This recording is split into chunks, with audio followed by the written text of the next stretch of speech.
War Room Nation, Happy New Year. What's good? Welcome to episode 234 of the greatest podcast since Al Gore invented the internet. This podcast is very simple. We talk about current events in the world of sports, break down NFL playoffs a little bit, but for the most part, we just recap 2014, the year in sports, and some of the biggest stories in sports. So sit back, relax, and enjoy episode 234 of the War Room. Peace. Blog Talk Radio. Really good. Welcome to the War Room. We got Dev, Yo. Jimmy, PJ, B. Austin, the Hot Block Commander. Give it to you how you want it in a 1 or 2 hour show to keep the brain running with the premise to talk sports on a national level. Bold with the topics, sorta like some rebels. When it's game time, they like the Fab Five during prime time. Sports conglomerate to speak their minds a little bit. For sports medicine and sports veterans and greats. The 4th and 26th, so the war in Kuwait. It's the War Room with 5 nights at the round table. 5 Philly guys diversified and educated.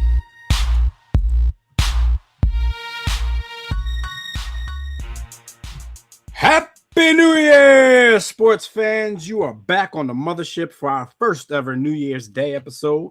Of course, you are once again live in the War Room, brought to you by War Room Sports on the WRS Podcast Network. I'm Devin McMillan. I'm here at the round table with my Akis. We got Jimmy the Blueprint Williams, and in a few minutes, we're going to be joined by B. Austin, the Hot Block Commander. We got a great show for you guys today. We're here to start another new year with you guys and basically just recap the sports year that was 2014. So join us right now in the JW Philly Realty chat room at blogtalkradio.com/the War Room, or join us on Facebook or Twitter at War Room Sports so you can be a part of the conversations as well.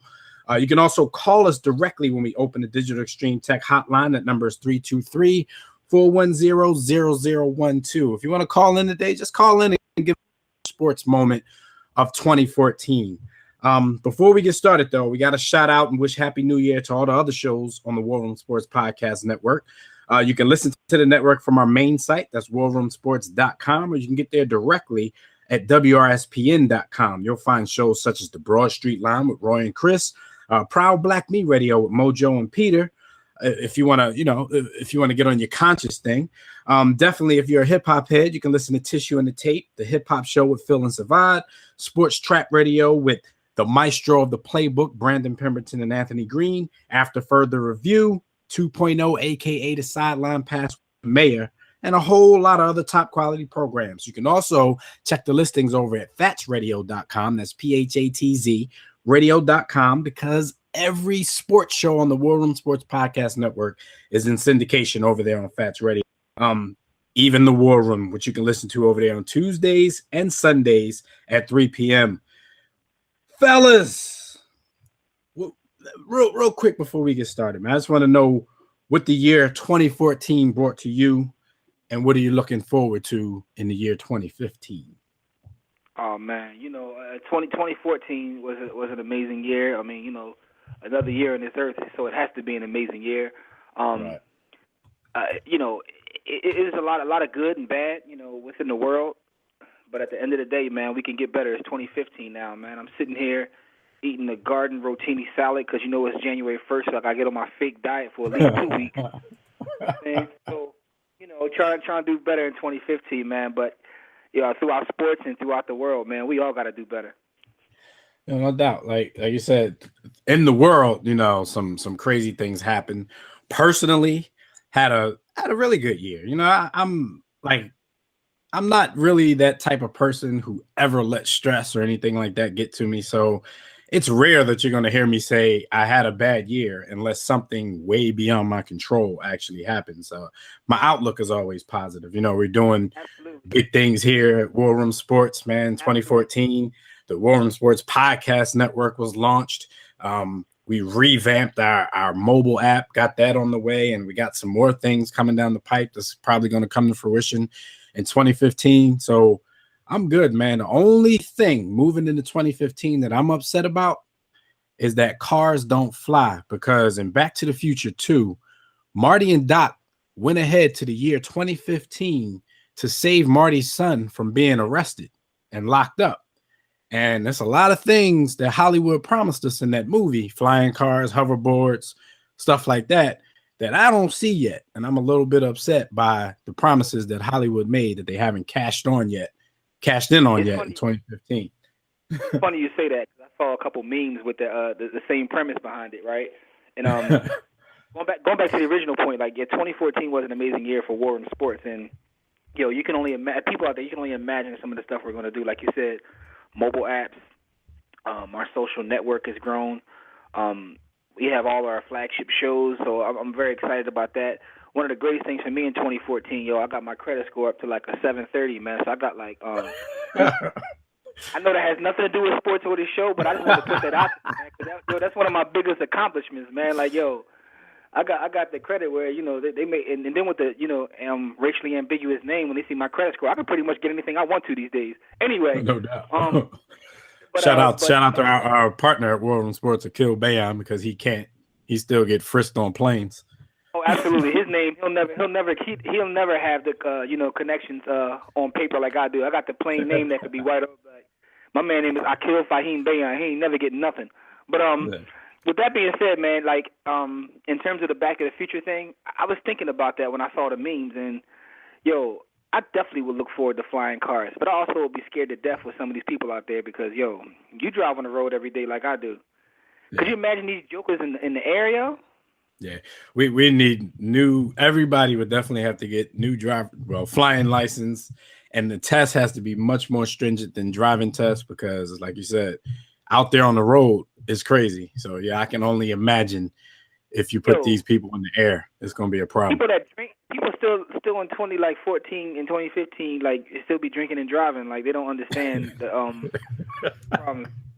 You know what I'm saying? Like, so could you imagine people trying to like drink and? Oh my God.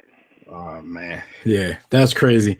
Well, look, man, we got a full show of 2014 recap. We're gonna do a year in review, but before we do that, as usual, we're gonna let everybody know what happened this week while they were on the grind.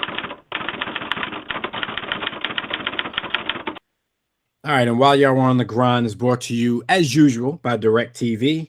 If you'd like a better TV experience than cable has to offer, including that NFL Sunday ticket, which really can't do anything for you right now, but next year, you can go to our website, worldroomsports.com, click on the DirecTV logo, and order yourself a better TV experience at a discounted War Room Sports sign-up rate. If you call yourself a sports fan, then you got to have DirecTV. All right, just to name a few, I give our quick thoughts on the coaching carousel in the NFL. Black Monday, as they call it, went by, and then it was a little dark on Tuesday and Wednesday as well for these coaches. But vacancies have opened up in the NFL, and the fired coaches include Rex Ryan, who got the boot in New York along with his GM, Mike Smith in Atlanta, Mark Trestman, I believe, along with his GM in Chicago, Jim Harbaugh and the San Francisco 49ers decided to, quote unquote, mutually part ways, as did defensive coordinator Jim Haslett in Washington. And the craziest move of all was Doug Marrone in Buffalo after 2 seasons with the Bills. He decided that he wanted to opt out of his contract after 2 years. He had that clause, so he wasn't fired.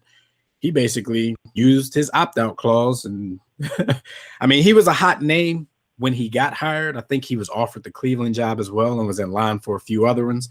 So this has to be a case, Jimmy, where he sees some vacancies that he would rather fill rather than be in Buffalo. So I think he's just going to opt out of that contract, become a free agent coach, and try to go for some of those vacancies. Any of these surprise you?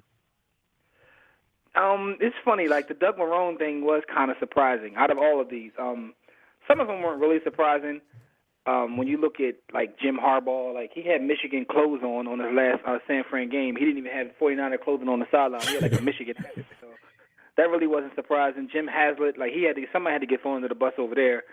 Rex Ryan, Mike Smith, no. Mark Trestman, I mean, his future was Jay Cutler got him fired. Let's just put it that way. And Jay Cutler got a lot of people fired in, of course, his career, but that's neither here nor there. I will be right at the end of this when his career is over. Anyway.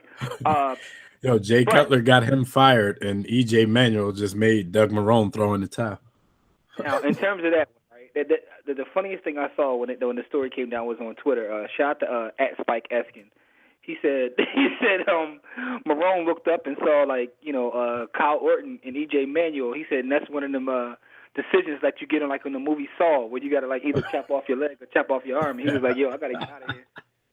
He said it was like a Saw decision. So when he saw that, did Kyle Orton re-announce his retirement? Did he leave again? Yeah, he did. He basically says, thanks for that check y'all gave me this year. I'm out again. Yeah, so Doug Marone just didn't have a chance. He looked at him and saw EJ Manuel and was like, yo, I'm out, yo. And you know what the real problem was, Jim?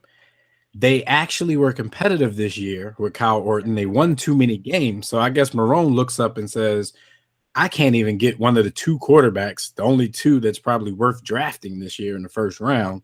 So I'm basically stuck with EJ because Orton decided to retire again.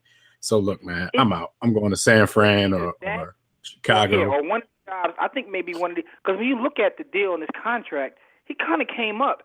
He has to keep the salary. They have to pay him this year's salary, even if he takes another job. So I think his agent may have had something else in the works. You know what I mean? Like you leave it because no matter how bad the team is there's only so many head coaching jobs in the NFL, and people spend their entire lives trying to get in the NFL regardless of what team it is.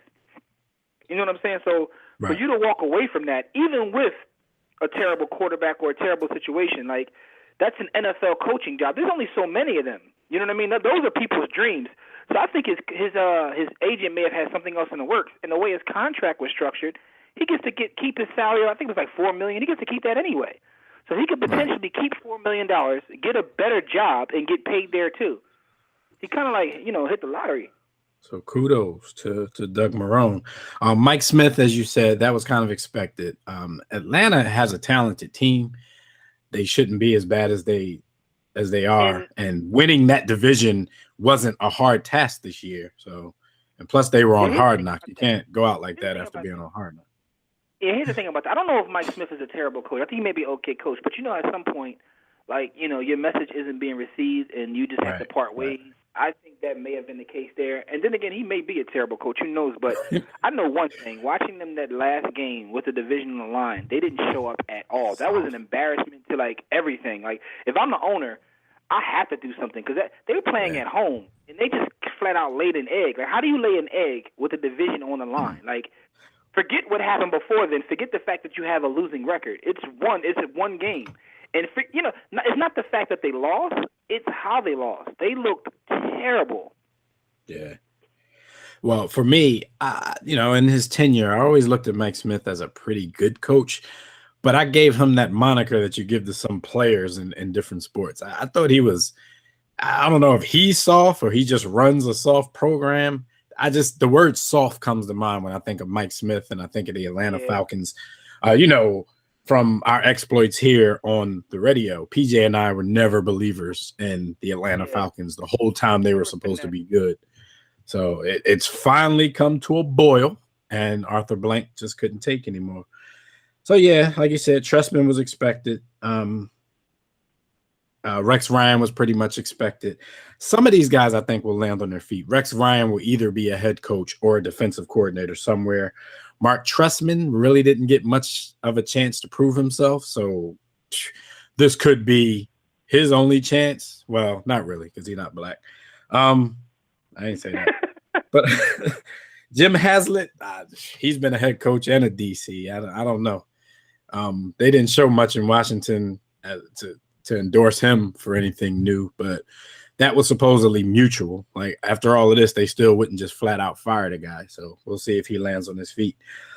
But that's the coaching carousel for now. There's some more news in the NFL. Tom Brady restructured his contract again, which ultimately frees up $24 million in cash for the New England Patriots to spend this offseason.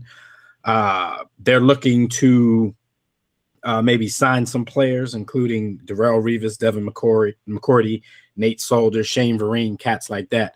So what do you think of Brady restructuring his deal again to make some room for the Patriots? His team will definitely take care of him, so he really has nothing to worry about. We know that. Right.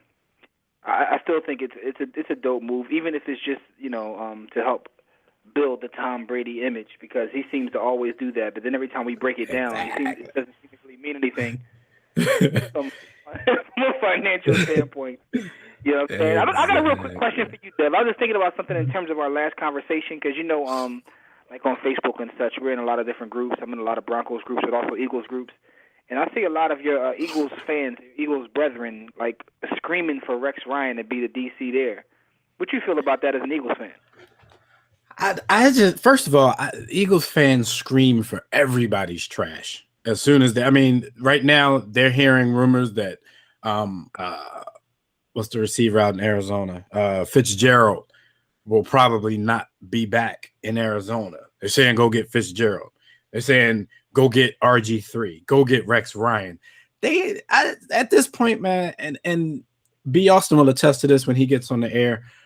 At a point, living away from Philadelphia, we always viewed Philly fans as some of the smartest fans in the NFL. But now that we actually interact with them, and a lot of them on a daily basis, I'm starting to question that a little bit, because a lot of things they say without thinking. The Eagles' primary problem on defense is a personnel problem at this point.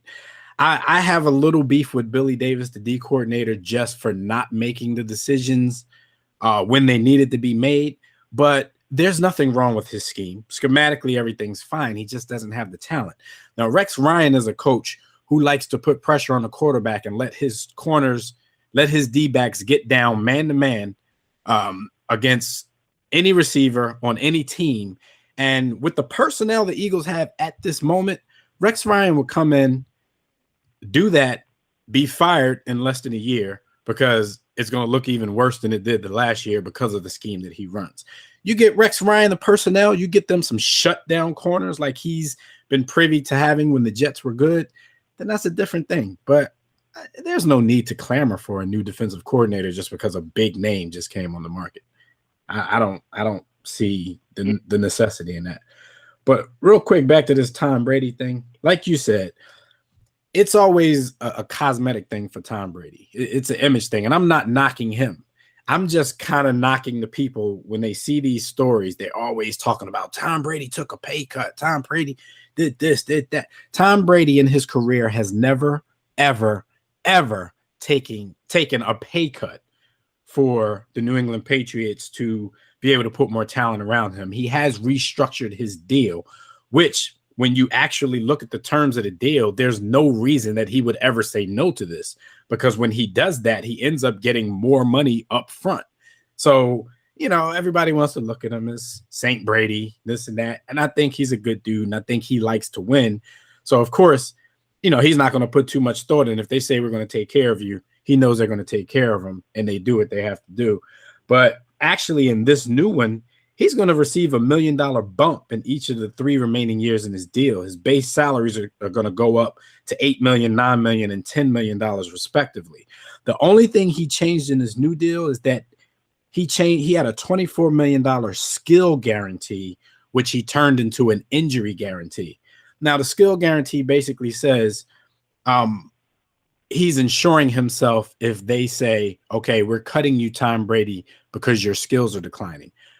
But what Tom Brady has been to the NFL, been to the Patriots, I never foresaw a situation where they're ever going to cut him because of a lack of skills. With only 3 years remaining on his contract and the way he's still playing right now, I think he was pretty safe with that. But now it goes into an injury guarantee. So he still gets the $24 million if he has to retire or if he gets cut because he's injured. So Tom Brady's fine. He is a good dude, but he's not, he didn't take a pay cut, and he's never taken a pay cut. So yeah, that's what I'm saying. But like you hit it right on the head. It's an image thing, because they know the average fan don't really understand this stuff. So they're just gonna simplify it, call it a pay cut, call Tom Brady the greatest dude since sliced bread. He's a winner compared to all these other selfish dudes. But just like you shouldn't be counting these quote-unquote selfish dudes' money the same way people look negatively upon Carmelo Anthony. Come on. Tom Brady isn't doing anything different. He's just in a different sport where you can restructure things to make it look a certain way, and he's still gonna get his bread. These dudes aren't passing up on their bread. Come on, this dude wears UGG boots for bread. He's money hungry too. Bread. So shout out to Tom Brady for finding a way to, like, quote unquote, pull the wool over people's eyes. But that's amazing. That's amazing. Also, to your point about Eagles fans, what you realize the more and more we do this is human beings are stupid. So it doesn't matter who they root for. As a rule, and based upon my research, which consists of going on Twitter, 86.5% of people are stupid anyway. So it doesn't matter who they root for. You know what I'm saying? Anyway, just want to put that out there. Yeah. I'd like to explain something. I ain't punchy. I got what you call, like, I don't know, a relaxed brain, but I ain't punchy, It's just... Yeah, I think a lot of Eagles fans got relaxed brains. Shout out to my Eagles Nation, though. Fly, Eagles, fly. After I just finished dissing y'all. All right, so the big news in the week going into NFL Wildcard Weekend has been the suspension of Ndamukong Suh for stepping on the leg of Aaron Rodgers. What they're not, publicizing too much is that leg was actually injured. He went out of the game because he hurt the calf in that leg, but he actually came back. So Ndamukong Suh stepped on it. He did his usual Ndamukong Suh thing, got suspended. The whole world went insane, especially because we all know everybody hates the Dallas Cowboys. So everybody thinks the league was helping out the Cowboys and the suspension wasn't warranted. He actually won his appeal, so he will play this weekend against the Dallas Cowboys. What did you think, Jimmy, when it happened, when he actually got suspended? Did you think that was deserved? Here's the thing, and I think me and you talked about this. I talked about this with so many people, but it's like when it and on happened, Field Vision, we talked about it. Maybe that's okay. That's what it was. It didn't look like he did it with any malice or anything like that. But then it's like, it's him. He does this all the time, so he doesn't get the benefit of the doubt. You know what I'm saying? Like, so, it's sort of like what's the old story? The boy who cried wolf. Like, dog, you've done this way too many times to ever get the benefit of the doubt. So therefore, we're always going to come down on the side of, he did it with malice. So I don't buy into that Cowboys conspiracy. In terms of that, if that was the case, they would have found a way to kick out my man Megatron, because he's going to be the one that they got to find a way to get Megatron out the game, because in terms of the matchups, those two teams, that's who they're going to need help with. But they got Tron out. They just suspended Stafford for incompletions, all kinds of stuff. It's like Suh got to chill, but at the same time, his team feeds off that, and they're a nasty bunch on defense, which is why they're a competitive team. Yeah. Shout out to Survive from Tissue and the Tape. They thugs, and every team needs some thugs. Like you said, Jim, it's because it's him, and that's just bottom line. And a lot of fans that were up in arms, they have to realize that it's because it's him. I mean, the dude has 8 fines, and this is his second suspension. Like, a lot of people were thinking, well, he got fined all these other times before. He actually did get suspended once, and that was in 2011. He stomped on the arm of Evan Dietrich Smith in a game versus Green Bay. So he has been suspended for this before. So there was precedence. A lot of people were saying the wrong thing. But when you've done something quote unquote dirty 8 times in your career and you've been fined for it so many times, I don't necessarily see why people were so surprised that he had gotten suspended in the first place. But all is right in the world. He'll play in the game. He has to pay a $70,000 fine. But we all know that the money obviously isn't stopping the dude from doing the things that he does. So, and everybody would love to have Ndamukong Suh on their team. So I don't want anybody out there to think because I'm saying this that I'm condemning the dude. Send him to my squad in a minute. He's just gonna have to learn how to hide the stuff better and do it while he's under the pile or something like that. But he's one of them dudes that you hate if you're playing against him, but you would love to have him on your team, yo. Yeah. You'd love to have him on your All right, so keeping with that with the NFL, something crazy happened the other day in Chesapeake, Virginia. A 36-year-old Chesapeake man was charged after a 48-year-old man received a single blow to the throat in a bar fight that killed him. Why these two guys were fighting in the bar? Because one was a fan of Washington and one was a fan of the Dallas Cowboys. So they got to jawing in the bar, and I believe they knew each other. I believe their parties were there together. They started talking trash, and then it got personal, and then they got up to fight. One dude hit the other dude in the throat. A few hours later, this dude has been pronounced dead. So is it ever that serious for you, Jim? Like, I know how you talk about Raiders fans and all that, but, you know, is it ever that serious unless you absolutely have to protect yourself? But are you out there looking to fight somebody over some teams that could care less about you? Oh, hell no, man. Listen, even though Raiders fans are the scum of the earth, man, I would never wish harm on – I'm lying, I would. But I would never go this far. Like, I mean, come on, cuz, like, it's one thing, right? I remember as a kid, you know, you were a fan and you were like, you know, in a true essence, you were a fanatic where when your team won or lost, it like cost you sleep or made you pissed. Like, I'm so far removed from that as a grown man. Like, I still have my favorite teams, but that's exactly what they are. When they lose, I don't care. Because at the end of the day, like, yo, these dudes go from it's not the same as it used to be. These dudes go from team to team. None of them play for a team anymore anyway. They all play for themselves. They just happen to, you know, come together to try to win games. But with free agency and the way the game is now, it's not the same for one. That's why I laugh when I see grown men, like, really ready to fight. Did you see the story about the dude with Kobe on Twitter? Yeah, he drove like 40 miles to fight somebody because he was hating on Kobe or something like that. Oh, yeah, somebody was hating on Kobe, and Bull got in the car and drove like 40 miles to try to rumble him. Like, yeah. Yo, I mean, these are grown men, though. Yeah, and this story was crazy. We saw that other video where somebody went to find somebody for talking trash on the internet. But this one here, the game was earlier in the day. So this was they went to dinner, and then the other guy showed up with a family friend, and they got to arguing about the game. And like, that's what I'm saying. The game was long over. The season was over because wasn't that a final week matchup? Like, it's just too serious out here, man. It's really too serious about these games. Jim, if you're ever just bored for a minute, and you can like unjoin it, if that's a word, after you join it, but go on Facebook and join a group called NFC East Only.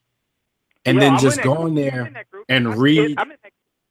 Do you see some of the stuff that fans say to each other? It's ridiculous. You can kind of understand why it comes to blows if people are in person. But my thing is, like, these teams don't care anything about you besides the fact that you give them money.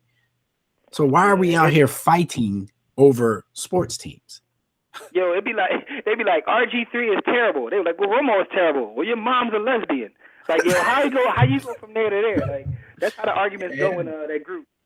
And then it's the same post every day, the same jokes about every team, same ringless jokes about the Eagles, same choking jokes about the Cowboys. Same, like, it never gets tired. And there's thousands of people in there doing the same thing every day.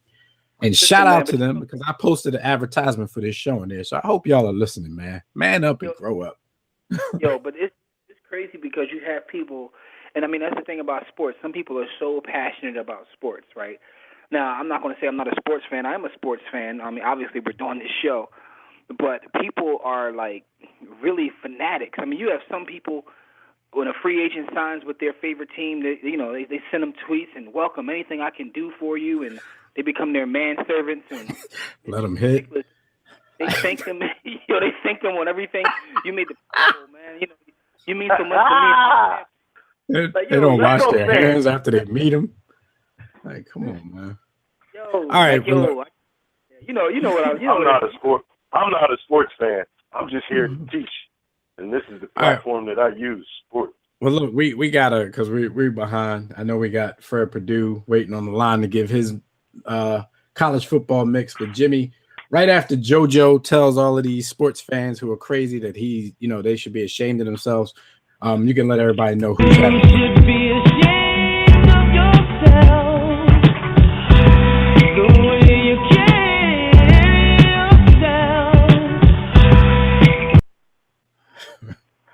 Yo, man, shout out to Kai Adderley for winning our Pigskin Pick'em and whatnot. You know, I came hell of a comeback too. Yeah, that was crazy. Didn't he win before though? He won the March Madness pool, so Kai wins all of our damn contests. We gotta keep sending prize packs and gift cards down to Brazil because you know Kai lives in Rio.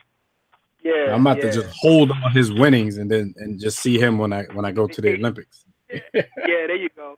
Yo, because Kai State winning one of our contests, man. So shout out to him for winning our Pick'em shout out. You know, so shout out to him and his family, and shout out to everybody in Brazil. You know what I'm saying? Just want to say that too. And the lady. Anyway, speaking of shout outs, it's time for the birthday shout outs. And those are brought to you by Digital Extreme Technologies. Do you or your business need a custom website? Well, for dynamic, professional, and most of all, affordable custom website solutions, you need Digital Extreme Technologies. No need to break the bank for an effective online presence, top quality results-driven websites at incredibly affordable prices. Financing options are available. Visit digitalextremetech.com or call 267-205-4203. And for that discount rate, make sure you let them know that it was the War Room in which you heard it, and War Room Sports sent you to Digital Extreme Tech. Shout out to them for their support of the War Room. Birthday shout-outs. The first one is Glenn. Big Baby Davis turns 29. Big Baby! My birthday! Yay! Yeah, I mean, Glenn Big Baby Davis, you know what I'm saying? How old is he going to be before he gets rid of the moniker Big Baby? Yo. I mean, he acts like one. He definitely acts like one. I remember watching him play in college, and they were saying the name Baby, because they used to call him Baby Shaq, and then they started calling him Big Baby because of his attitude. But nonetheless, man, shout out to him, for taking the toots to the telly late at night. You know how it is. Anyway, rest in peace shout out to one Derek Thomas, one of the greatest outside linebackers the NFL has ever seen. R.I.P. to Derek Thomas, who was born on New Year's Day. He was he was Lawrence Taylor Part 2. Definitely was. He was an animal, man. And, and I hated him because he played for the Chiefs, but he was just so dominant, man. Like, he was like LT's son. There's no way LT didn't, have relations with his mother because they were very similar. Anyway, another rest in peace shout out to one Doak Walker. Doak Walker, who's also born on January 1st. Doak or Soak. Crazy. January 1st. Yeah, but Doak Walker, like the best running back in college football award is named after him. So Doak must have been that man back in the 30s and the 40s.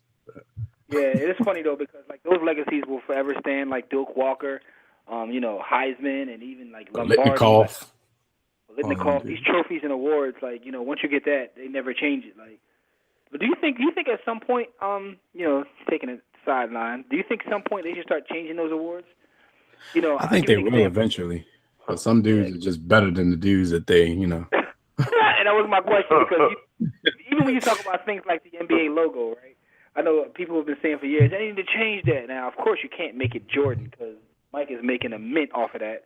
I'm about to say Nike ain't having it. In general, like, do you think that some of these awards and names should change? Like, Lombardi probably will never be changed, the Lombardi Award. But, you can't tell me nobody come by over this time frame that's better than Doak Walker. Yeah. I mean, gotta go. The NBA championship trophy has to one day be the Phil Jackson trophy, right? You would know what I mean? Right? Yeah, you would definitely think that. But college football goes like the Biletnikoff Award is gonna have to be the Odell Beckham Award, right?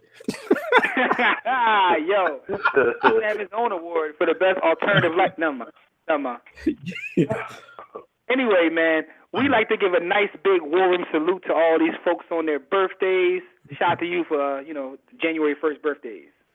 My birthday! Yay! All right, real quick. And on the other side of this media blast, we'll be talking to Fred Perdue of College Football Extra just to get his final thoughts on these two playoff games that go down today in college football. So you guys can check out our website, That's warroomsports.com. While you're there, be sure to sign up for the War Report. That's our weekly newsletter. While you're there, look around, click on the Contact Us tab, send us a message about the show, the company, or to inquire about sponsorship and advertising opportunities. Send us an email at info@warroomsports.com.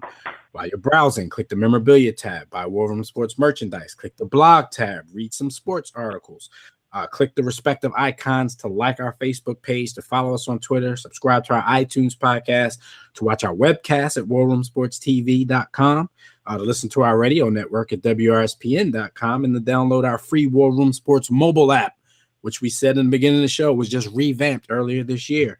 You can get everything I just mentioned right there on the go. Join the JW Philly Realty chat room right now during the show at blogtalkradio.com/The War Room. To enter the chat room, just sign up for a free profile on Blog Talk Radio. If you don't want to create an account, you can sign in through your Facebook or Twitter accounts. And while you're at it, click follow.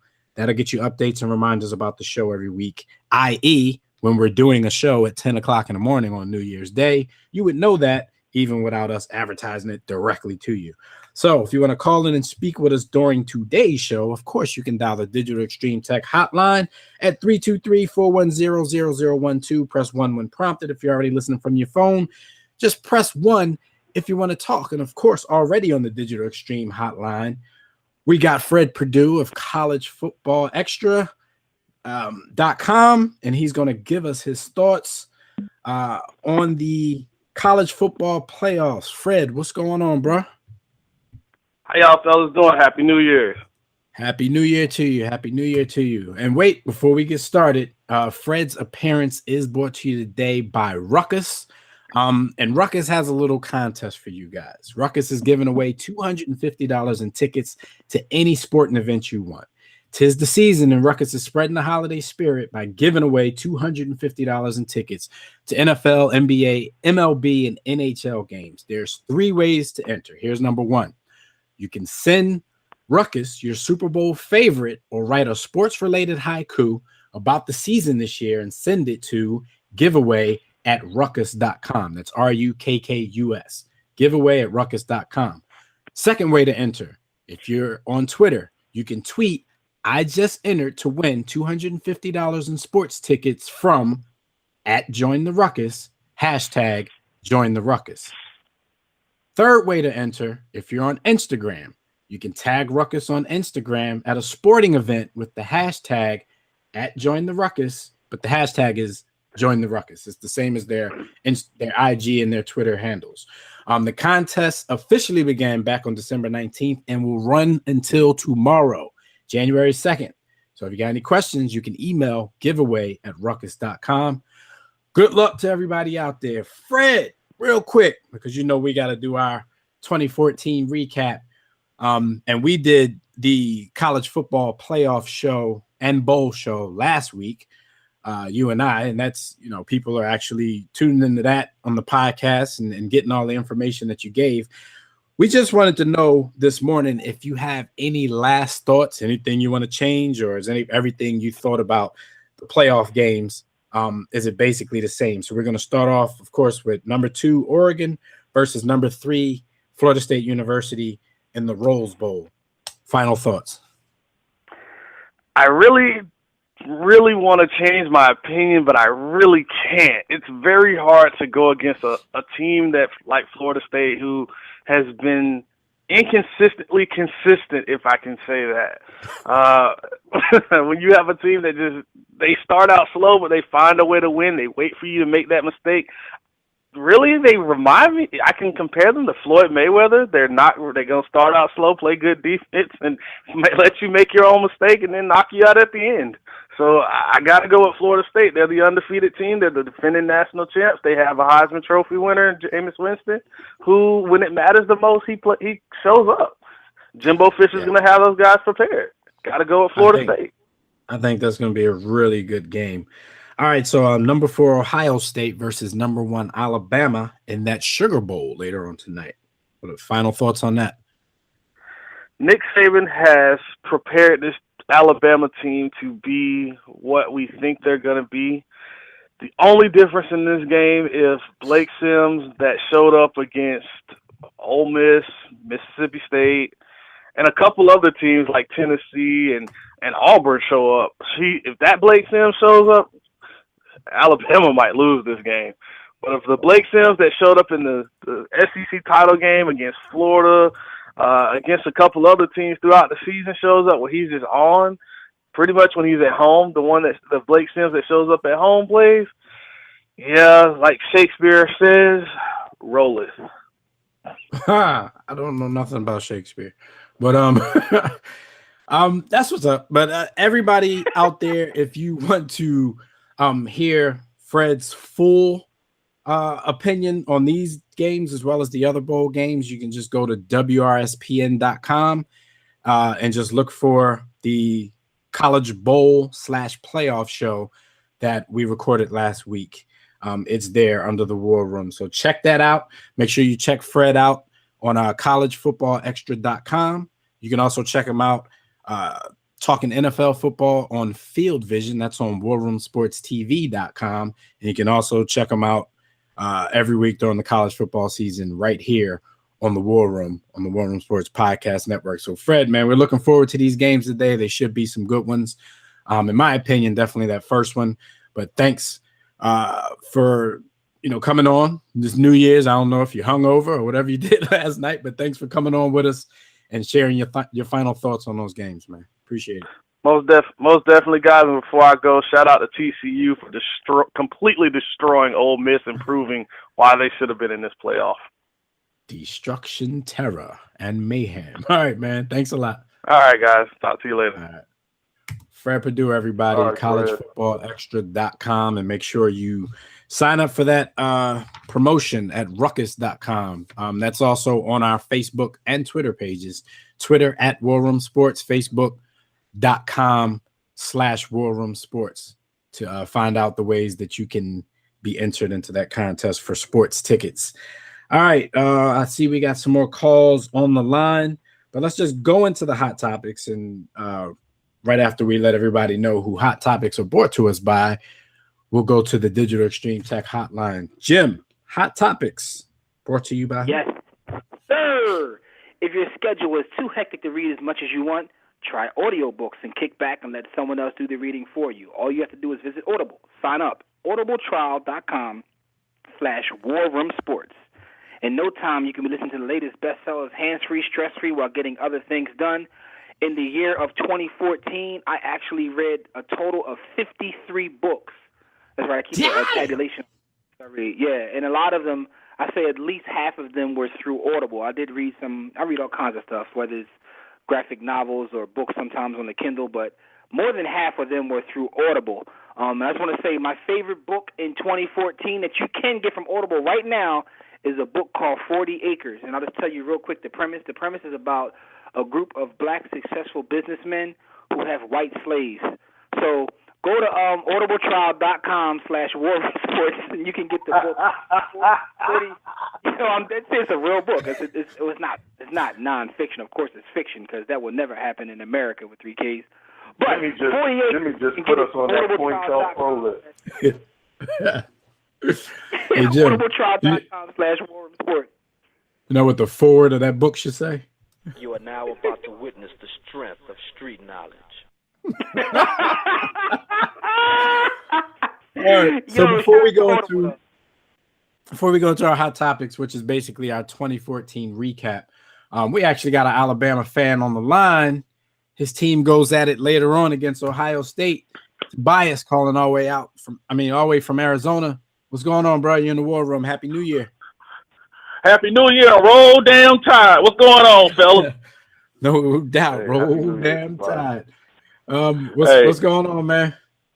What they gonna do today? Well, if Alabama lose, I won't be like LeBron James and tuck tail or run the team loses. Yeah. And I wonder whenever he decides to shave off his head, will they be playing on Coming Home? But anyway, yeah. But here we go. Mm-hmm. I know Joey Galloway. I know he likes Ohio State. This guy talking about it's the best defensive line Alabama's run up against. But here's a novel concept that some of those guys are missing. Alabama is going to be the first team Ohio State has played as their physical equal. And that goes a long way. Now, I'm not saying Michigan State's not a physical equal. I know, LSU's a physical equal. Auburn sucks at defense, but they got a good D-line. You just throw the ball, you get over on them. Missouri has a good D-line. You got a couple of teams that covers had a good D-line and good defenses. Even though the Mississippi schools, which rank last in education and child obesity and teen pregnancy, once again realize why they rank last, shut up for prime time. But, but the thing is that, one, the thing is Ohio State could be run on. If Alabama gets that running game going, it's over. It's going to be a wrap. Because everybody says Keon Amari Cooper. Lane Kiffin moves him around. He doesn't stay in the same spot. He moves him around. And then they also got other weapons as well. Because I hear them saying hold Amari Cooper to under 100 yards, you could beat Alabama. Well, Missouri held them under 100 yards. They lost like 42-14 on national TV. So, and remember I said this also. When the playoff first came out, I said Florida State's going to beat Oregon. The cornerback went down for Oregon. I said they're going to beat them because I believe in Jameis Winston, who I think my Buccaneers should take, over the skinny guy they can't make a read by someone holding up a little dry erase board with a Scooby-Doo picture on it. All right, listen, before we get you out of here, man, because we gotta do our recap. So we can't stay too long. What's the score? What's going to be the score of the Alabama game? I would say Alabama 30, Ohio State 17. All right, 30-17 Alabama. And last thing before we get you out of here, just give us your one favorite sports moment from 2014. Probably when Florida State beat Auburn in the national championship game. All right, man. Well, thanks for calling, man, and thanks for all the support, man. We love when you call every week, man, and we really appreciate the support. Roll damn Tide. All right, man. Y'all take it easy. Thanks for my call. All right, no doubt.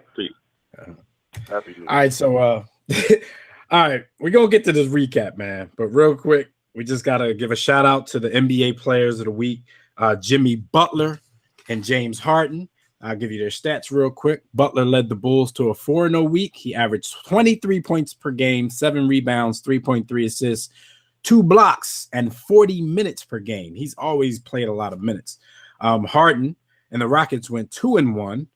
They beat the Trailblazers and the Grizzlies. He averaged a league high 34.7 points a game, 7.3 assists, 4.3 rebounds, and 2.3 steals. So shout out to those two guys. I know you guys talked on Court Vision about, the people out there, mainly Chicago Bulls fans who are saying Jimmy Butler should be an MVP candidate this year. I'm a big Jimmy Butler fan and think he's improving by the minute, but I say FOH to the Chicago Bulls, saying he should be in the MVP race. Or no. yeah, or no. So, all right, real quick, we're going to just give our picks. We don't have to analyze because we've already done that on Field Vision on WarRoomSportsTV.com.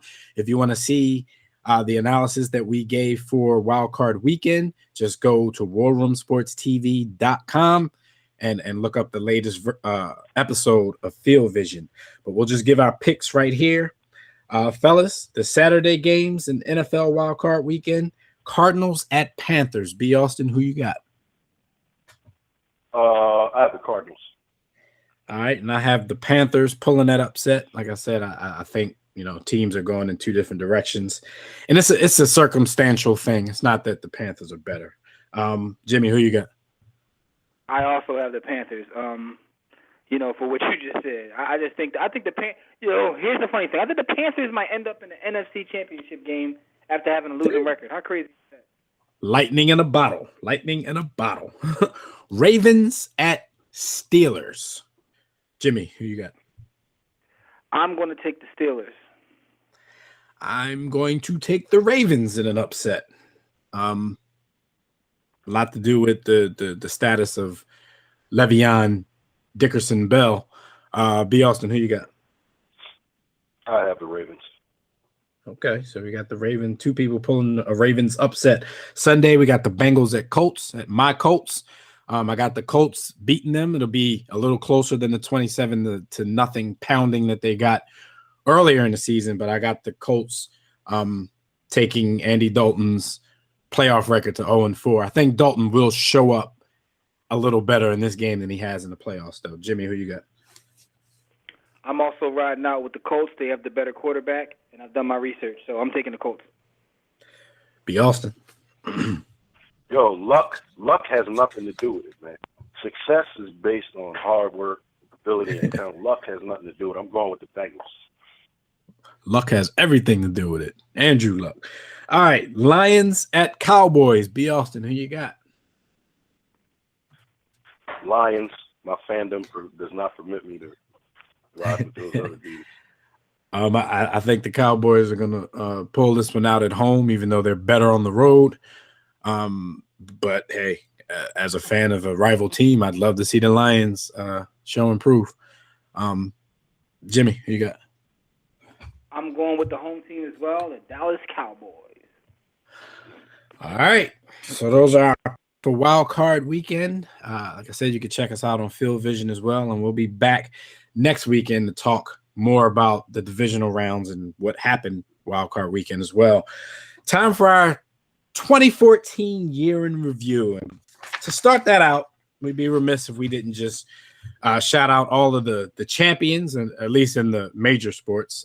So shout out to Florida State University football team. Shout out to the Seattle Seahawks, the San Antonio Spurs, the Los Angeles Kings, the San Francisco Giants for their third World Series win in 5 years. The UConn Huskies, men and women, again.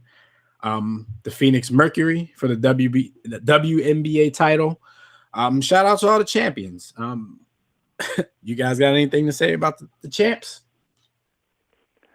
They weren't none of my team. Might be. There's not much to say. Might be a repeat. Shout out to the Sea Chickens. Sea Chickens repeat. Florida State has a chance. Spurs not looking too good right now. Giants is not their turn. The Giants will win next year. Right. All right. I don't know. So 2014 in review. You guys know as well as I do, because we covered all of this stuff all year. 2014 was a sports year that was the emphasis of this year was social issues. A lot of things happen off the field, off the court. Serious issues like sexual assault, domestic violence, a little bit of activism here and there.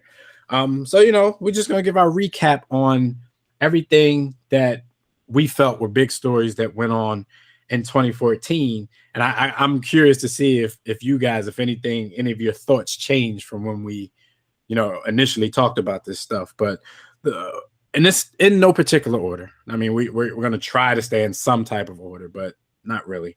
The first thing that I can remember from the year 2014, the Winter Olympics, got to give a shout out to that, and the hashtag Sochi problems, because this Winter Olympics, it seemed like the city was so unprepared for this Olympics. It seemed like that's what we were talking about, especially at the start of the games, more than the actual games. You guys remember all the photos from the hotels that were half done, and water being a color that water's not supposed to be, and roaches and rats and holes in walls and people getting trapped in shower doors. And it was crazy, man. Like how does that happen when you get that much money to prepare for the Olympics? By definition, Russia is often considered a first world country. But they're still not. There's a lot of issues and problems over there. It's still the wild, wild west in a lot of ways. And this is no shot at my man Putin, because I bangs with you heavy. I like the way you do things. But it's still not as organized necessarily as some of the Western countries. And so I think what ended up happening is we got to see inside what really goes on in a lot of Eastern European countries that were under the former Soviet bloc. And Russia is no different. And, when that money goes in, when they typically in a U.S. situation, let's say, if there's $10 allocated for something $8.50 or $8 is going to get spent on that something.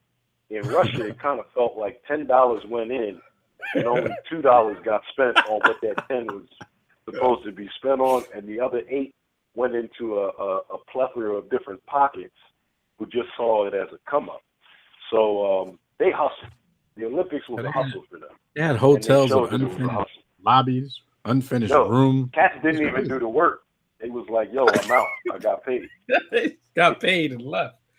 What the hell Yo, with it, this? it was terrible, man. It was like broken glass everywhere. Like people pissing on the stairs. You know, they just don't care and whatnot. And for that to be the Olympics, like, yo, it had to be embarrassing, man. Had to be embarrassing. You know what I'm saying? No But doubt. The greatest moment out of all of that was when my man Putin said, "Yo, we don't get down with Michael Sam, and we don't get down with any of Michael Sam's type of people." And the world went crazy for a second because they thought there was going to be some sort of Twitter reaction. And Putin and the dudes looked in dead in the camera and said, "Yo, we don't get down with them. I mean, it's your problem if you got a problem with us. That's not our problem. We don't get down." And the crazy part is that it went down like this after London, 2 years earlier, had done the Summer Olympics so well. So, the microscope is on you. So Sochi, the games, ended up being played, and they were pretty good Winter Olympics. But for your preparedness in the whole thing, you should be ashamed of yourself. The way you carry yourself. Okay, one of the social issues that plagued the sports year, the Washington professional football team, their naming issue. I'm not going to say it came back up because, contrary to what a lot of Washington fans think, it never actually goes away. But this year it was ratcheted up. A lot of people were talking about it, and you actually thought something was going to be done. What did you take from this whole thing about the quote unquote Redskins naming situation? That fans yet again are not only stupid, but they're also a little bit selfish, a little bit short-sighted.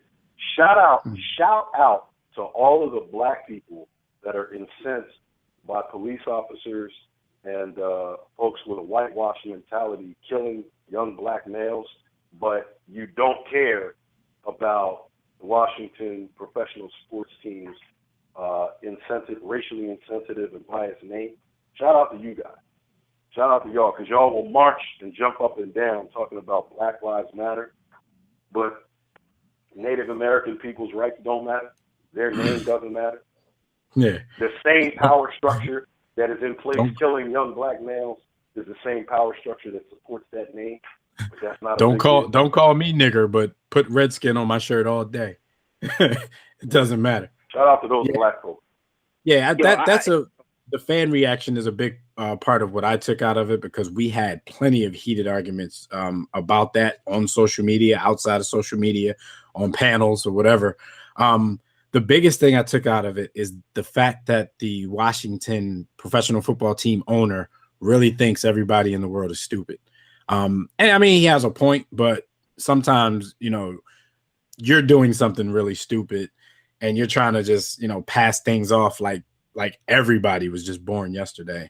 And some of the stuff that he said and the way he tried to defend it and the way he tried to actually trot Native Americans out there in his owner's box and stuff like that, it insulted my intelligence a little bit. And I really hope something is done. This isn't like a life or death situation for me, but my whole theme for the whole year with this is sometimes you have to step out of your own box. You have to realize that other people matter as well. We want everybody to jump behind our causes, but, we don't want to jump behind anybody else's cause. Yeah, and the funny thing is, I'm not even looking at this from the standpoint of idiotic black people, because there are a lot of also white folks who spew the same nonsense. What does it matter? But at the end of the day, man, entitlement talk. I just think that the difference there, though, Jimmy, is we expect that from them because of where No. their position. I understand your point. I understand your point that you have to, be sympathetic or even empathetic of other people's causes. I totally get that. But my whole thing with this story is I think that Snyder is just putting himself on the wrong side of history. I don't know Daniel Snyder as a person. Oh, yeah. But when this story is told years from now and you're on the wrong side of history, you're going to come off as a complete racist and idiot. Like, it can ruin, your legacy, so to speak, because when the story is told, that's all that will be remembered about you is this. It's sort of like juxtapose this say Bill Cosby, right? No matter what Bill Cosby did, his legacy is now this, what it is now. You know what I'm saying? So it's like you're putting yourself. Your point is actually bigger than Daniel Snyder, because that really would apply if you look at the history of the entire organization and where it came from. What you're saying applies to the entire organization from its inception, whether you're talking about George Marshall or Daniel Snyder. The lone bright spot that they've had being objective is Joe Gibbs. Joe Gibbs is the only good dude of any, stature that's really been associated with that organization. Outside of him, they started or were bought initially by a racist. Jack J. Cook was a cool dude, but I don't. He had and has a chance to change that. You know what I mean? Like, he has a chance to change that, and he's not taking. Instead of doing that, he wants to fight a losing battle. That's just the way I look at it, because it's one of those things, man. History will look at this completely different, and Snyder is going to embarrass himself and his family. I really believe that. No doubt. All right, well, another social issue that popped up again in the year in sports is basically homosexuality in sports, homosexuality in the locker room. Of course, you had Jason Collins, who had made his announcement back the year before, but he actually made history in 2014 because he actually got back on an NBA team. So he was the first openly gay NBA basketball player in the history of the league. That didn't get too much fanfare because we know Jason Collins just isn't that good of a basketball player, but he has since retired. But he did make his mark as the first openly gay basketball player. The biggest announcement was from Michael Sam, because the NFL is a whole different beast. And when Michael Sam made his announcement prior to the NFL draft, the discussion started. And, a lot of people want to know if his announcement is what made his stock drop so far, or was he really just not that good of a player? But Michael Sam being the first openly gay NFL player, in my opinion, that's kind of still up in the air, being as though he has never played in a regular season NFL game. He bounced from the Rams to the Dallas Cowboys practice squad. And now he's not saying he is, but it sounds like he's starting to have regrets about actually making the announcement in the first place. I'm going to ask you fellas this again, because this was the initial question that we asked back when everything started to go down. I think it's a question that still can be answered. Is the NFL ready for an openly gay player? No. You still think no, even after the Michael Sam drama? I think Michael Sam hindered his own cause. I think his approach from the gate, the publicity, and then the whole the way he chose to handle his draft day and being drafted and celebrating that with basically what amounts to a wedding celebration with his beloved. And then we went from that to him having to him becoming a distraction, not just to the team, but I believe really a distraction to himself, because you, as a 6th or 7th rounder, usually you don't have to deal with the media and deal with the attention the way that he did. He had a lot on his mind when he should have been concentrating on making a team and just being able to be a special teams guy. And now Dude held press conferences talented. and he held press conferences in training camp like he was like the number one quarterback taken off the board or something. Right. Definitely was a distraction. Excuse my ignorance, but didn't Aaron Rodgers already do this the year before? Like, didn't he already? Anyway, I'm coming to my man A-Rod, man. to answer your A-Rod has a question, wife. A-Rod has a girlfriend. yeah, okay. No comment on that, because plenty of, I mean. But anyway, with all that being said, I think that the league is ready. But I think the league wasn't ready for him. We talked about this when it happened. If someone who would have come out, like say a Jameis Winston or a Marcus Mariota or someone that really is going to actually get a chance to play in this Odell Beckham. Odell Beckham, one of them type guys, like somebody that's actually going to get a chance to play, or I think it is ready. But that's going to be someone that's willing to, carry that burden. You know how I think you're contradicting and you're creating a paradox, because it shouldn't have to be a mega super duper star for it to change. That in and of itself means that it's got to be someone so huge that we try and ignore it or we try and accept it. Mm-hmm. It can't be a regular Joe Schmo, dude just coming in the locker room. It has to be some superstar in order to legitimize it. That in and of itself actually supports the notion that it's not ready, because it shouldn't have to be superstar. It should be able to be a fourth rounder or a fifth rounder. That's just what it is, man. That's how the world works, man. I mean, in the words of the Bro, we don't subscribe to the world. We roll with ideals here. It's like No, Pete, this though. Like, for instance, we have our first so-called black president, right? In the words of Farrakhan, man, that was Clinton. He was selected before he was elected, meaning that it had to have been a certain person that was able to do that. Meaning, right. And I feel the same way in terms of like sports, and you talk about someone, being openly gay, lesbian, transgender, or that whatever that long ass acronym is they got. So, Jim, you're basically saying that dark-skinned Tyrone Jenkins from 22nd and Diamond would never be the president of the United States, the first black president of the United States. Exactly. So it could not be. What he's really saying is it could not be the descendant of a slave that was president. Yeah, it had to be. He had to be selected before he was elected. So, and I think the same thing holds true even in the sports world in terms of someone coming out. And I just don't think that Michael Sam was the one. Now he's gonna actually benefit. Probably, even though he's not in the league right now, because he still has that mantle. He's still what you're saying. Plus, he still got books to write, documentaries to make. So he's going to be fine financially. Yeah, whether he gets back in or not.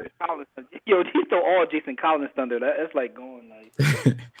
Yeah, and Jason Collins actually was the history maker. If you believe that this is history worth making.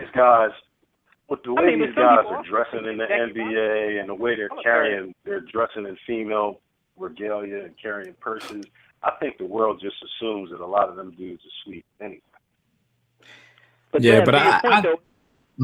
it's sort of like people believe Jackie Robinson broke the color barrier. He's known for it, but that's not necessarily factually true. And that's how history's going to look at this. Jason Collins, nobody going to remember him years from now. They're going to remember Michael Sam.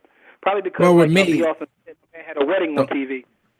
Yeah, the whole Jackie Robinson thing to me is, I think it's a matter of semantics, because even though we know the truth about Moses Fleetwood Walker, I still believe that Jackie Robinson broke the color barrier. He just wasn't the first black Major League Baseball player. But once he did it, that's when the movement actually started. So I will give him credit for breaking the barrier. He just wasn't the first. People need to, slow down on that. I guess it's in how you say it. I mean, it's kind of like semantics in how you say it. Was he the first, or did he break the barrier? I mean, I guess it depends. He wasn't the first, but he broke the barrier. You know how that go. Back in the hood, you might not be our first, but you broke the. You know how that go. Aaron Rodgers last year. No, man. Yeah. All right. So the Michael Sam saga, it got a little bit out of control. Something else that got out of control was the Donald Sterling drama. And another social issue comes into play. Let's talk a little bit about racism. Fellas, we all know Donald Sterling was banned from the league. There was a lot of, Donald Sterling that never goes out without a fight. He was back and forth to court trying to sue the NBA because they were forcing him to sell his team, which ultimately went to Steve Ballmer. Back to one of the topics that we talked about when this whole thing went down. Is it cool to ban somebody from their business or strip somebody of their business because don't hate me because of some things you heard them say in the privacy of their own home that happened to get recorded? Because we have stated before, even though we hate it, it's ugly, but racism isn't necessarily illegal. So did you guys think this went down the way it was supposed to go down? What has he done? Can you tell me? Big Magic Johnson, what has he done? Well, yes, he's a business person. He's got AIDS. Did he do any business? I'd like. He's got AIDS. Well, go ahead, B. What was you about to say? Because we got a few of these clips we can play. Hindsight, we've been caught up as in the emotion, and I think as a company that is run by 5 African American males, young, black, we're in our 30s, we have a perspective that we look at, or a lens that we look at this situation through. And I know for me, my initial reaction was an emotional one of support for what was going on. But as I dialed back and I looked at it objectively, I feel as though he was treated unfairly because not that Adam Silver or some of the folks involved had a nefarious agenda in sweeping this under the rug, but what they did kind of swept it under the rug and didn't leave it out there for dialogue, and it kind of violated his rights. Now, within the context of the NBA, it's an association. It's not the jurisdiction of legality. It's not under law. You have to abide by the rules of the association, so they can take his team essentially. So it's not a matter of legal.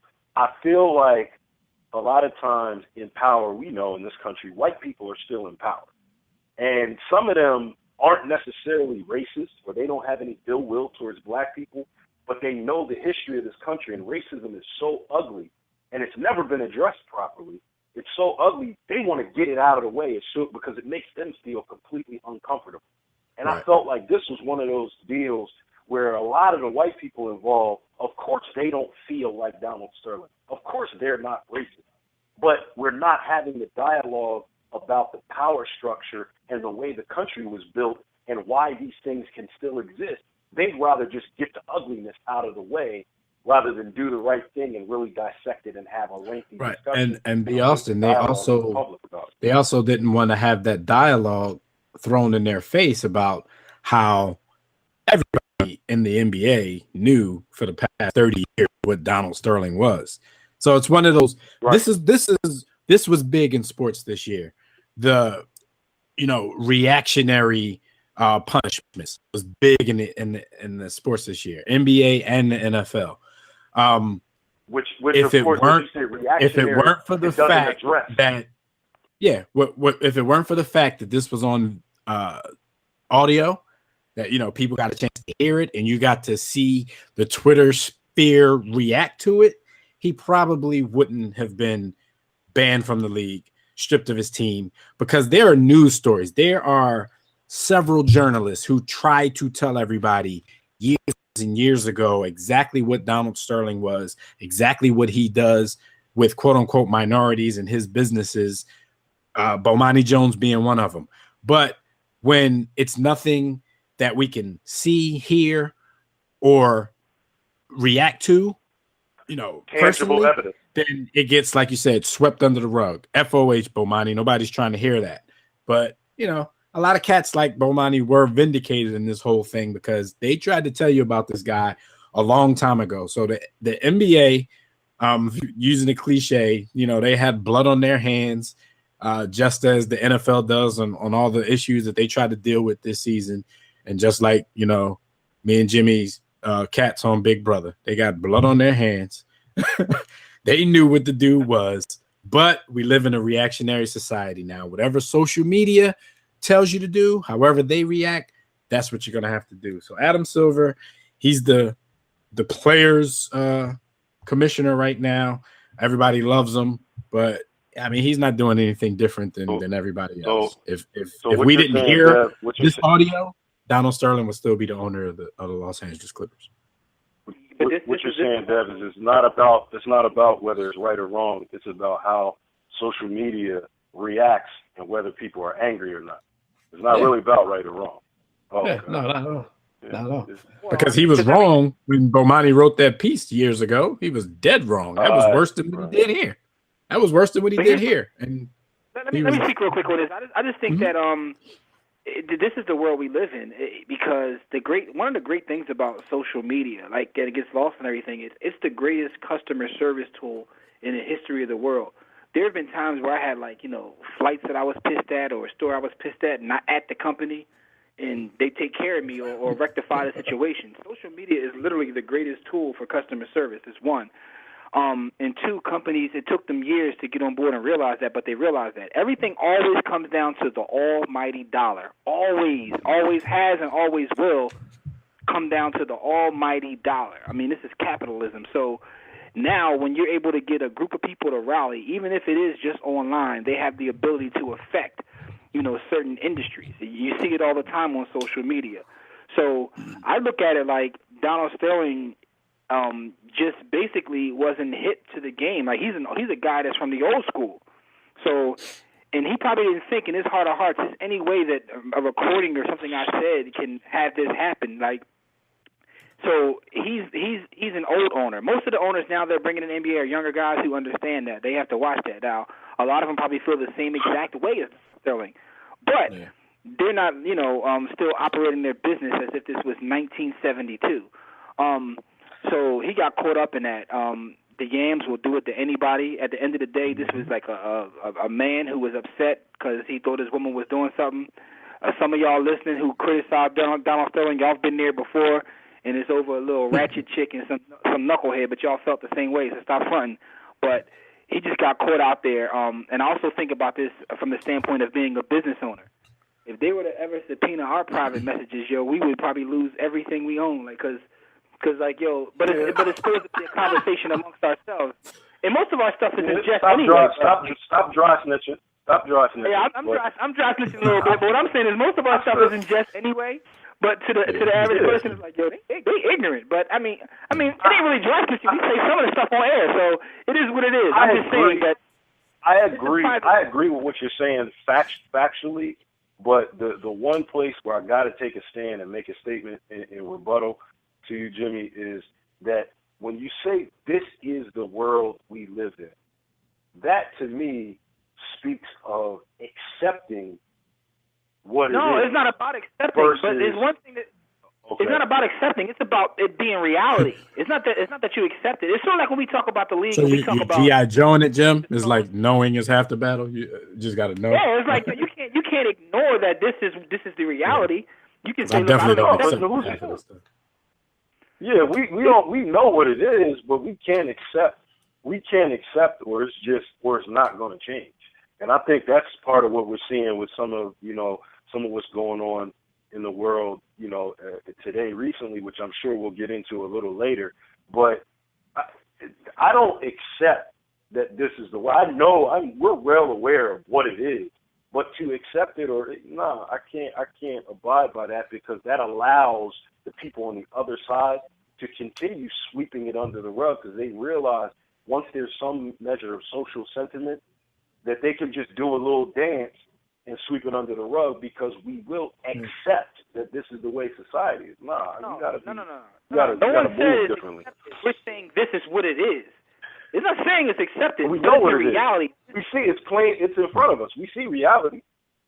But that's all I'm saying. All I'm saying is that this is a reality. So the fact of the matter is, because this is a reality, a person in his with the level in which he was in terms of being an owner, in terms of being a businessman, he has to keep up with where things are. I don't think he did. I don't Hey, think one he did. thing Like, you said. So what that you're was- saying is he can hide his racism better. He should hide his personal sentiments a little better. what I'm saying is that would have protected his business. I'm not saying that he shouldn't have been thrown out. I'm not saying that he wasn't a racist. I'm not saying that it was disgusting. All I'm saying is, if you look at when Twitter first came out years ago, companies didn't get it initially, and there were so many things that backfired. But now it's to the point where every company has their own Twitter. They go out of their way to engage. So he has always been late to that. Like, he's still operating on under an old paradigm. I'm not Jim, saying that's that. because. No, I'm saying the companies and the Twitter. It's just because everybody knows that consumers deal in emotion a lot. So if you appear to be transparent and you appear to be engaging, then people start loving you. More and more. I actually think it's probably something that actually gets on companies' nerves that they have to do this now. Because just like you cited, it is now the best tool for customer service for us, not necessarily for them. Because when you cited that, you call an airline, you add an airline and they, do something, they say something back to you and they hook you up or something like that. If you call that same airline on the phone, they're going to tell you FOH, cuss you out, and somebody's going to hang up on you because they're not being put on blast in front of a million people. There's no audience. Right. Yeah, there's an audience. audience here, so they have to look like they love this stuff, and they're going to take care of everything that happens. But yeah, things become transparent. So Austin, you were saying that should he have protected? Like, should he have hidden his racism more? I bet you he wishes he did. I'm not saying it's right or wrong. I guess I'm looking at from the we say that, from the other but side when of that, the hell I'm was the not Clippers concerned. ever worth $2 billion? He came up on this, and he about to die. So what's the point? What are you saying, Austin? I'm not concerned. I'm not really concerned with what he did. I'm more concerned with another perspective. I mean, some of what we're saying we understand as business people who are on the cutting edge of new media.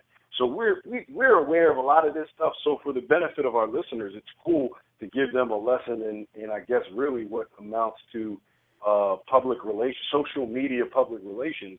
But from my perspective, looking at the actual issue at hand, I'm looking at a study in the man and a study of the institutions that he's a part of and how it impacts the world and our fan base and the people. Like, I don't care. I'm happy that he doesn't know, and I'm hoping that some of these guys that are more media savvy but share his sentiment, how do you catch them?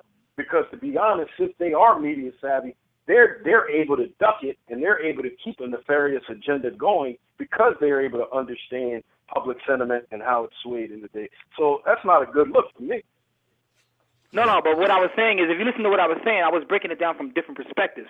From his perspective, from the perspective of a business owner, and from the perspective of a fan. So that I was answering his question. I understand where you're coming from, and I understand the institution that he represents and what it means to the overall league. But all I was saying, best believe out of 30 owners, there's a group of owners within that 30. If not half, if not a quarter, if not 2/3, I don't know what that number is, but there's a group that share his sentiment across multiple sports. Football, y'all remember, if y'all remember correctly, they never got to this vote that they kept talking about. They never got to this vote of owners that they kept talking about. Not that I'm thinking that the owners, I know, but not that I'm saying that the owners wouldn't have voted him out, because they would have done what they had to look like that. But I guarantee you those guys didn't want to sit up there and vote their friend out. So they wanted this to get done without them actually having that vote. And y'all know I'm always skeptical of what people do and what they show. So I never really believe the notion that he probably wishes he never did this, because I assumption that the fight was even real. Donald Sterling is a powerful man. He didn't want to look like he was, so he had to put up this little front. This the real Clippers were probably his 80s, like, you know, not to be funny enough on Dasu. So what was his fight really about? Agree with that. I totally agree with that. That he came up the whole nine. And, you know, this situation is just crazy because at the gist of it, this dude lost his entire franchise based upon a private conversation. So the conspiracy theorist in me thinks that, you know, this was set up. I got so many theories in terms of why it was set up. Our last commissioner just left, and a new commissioner was coming in. So this is the way to ease him in and make this big decision. Now everybody's on, you know, on his top. So that's one. And that was the original point that Dev brought up. Was it wrong the way it went down? Where his rights kind of violated? Yes. Now that I look at this objectively, I don't like the way it went down.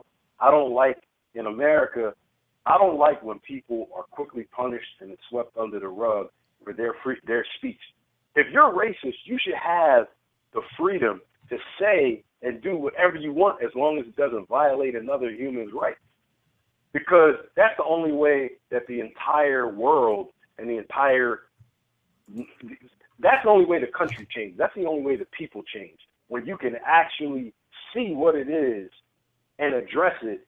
Because when you're able to use little tricks within the law to sweep things under the rug, all that ever happens is there's a sacrificial lamb while the big fish get away.